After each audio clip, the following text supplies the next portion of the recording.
This morning, there's a disturbing story out of Denver where an air traffic controller is accused of working and talking to the pilots on the air while he was legally drunk. CBS News Homeland Security correspondent Bob Orr has the latest now from Washington. Bob, good morning.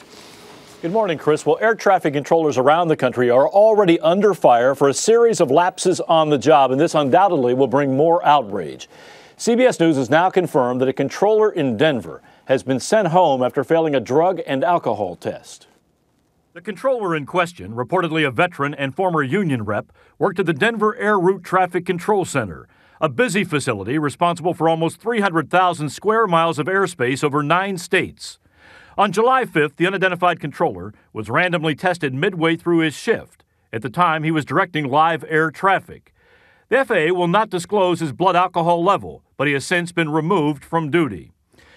If the allegations against him are true, it's just the latest in a string of disturbing incidents. Earlier this year, at least 9 controllers were investigated for various transgressions.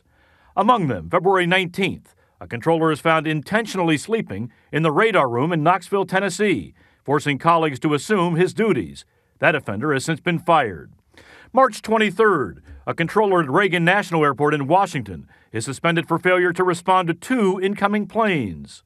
The 20-year veteran working his 4th consecutive overnight shift told investigators he inadvertently fell asleep. April 11th, the controller at Seattle's Boeing Field was terminated after twice falling asleep on duty.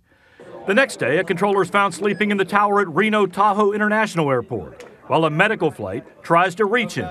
Eventually, a regional controller steps in to guide the traffic.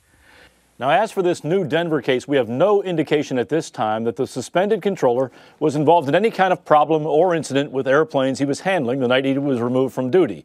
But impairment is a serious safety issue, and if investigators do determine that he was somehow under the influence of drugs or alcohol, he'll almost certainly be fired. Chris? All right, CBS's Bob Orr in Washington. Bob, thank you. Now here's Rebecca once again.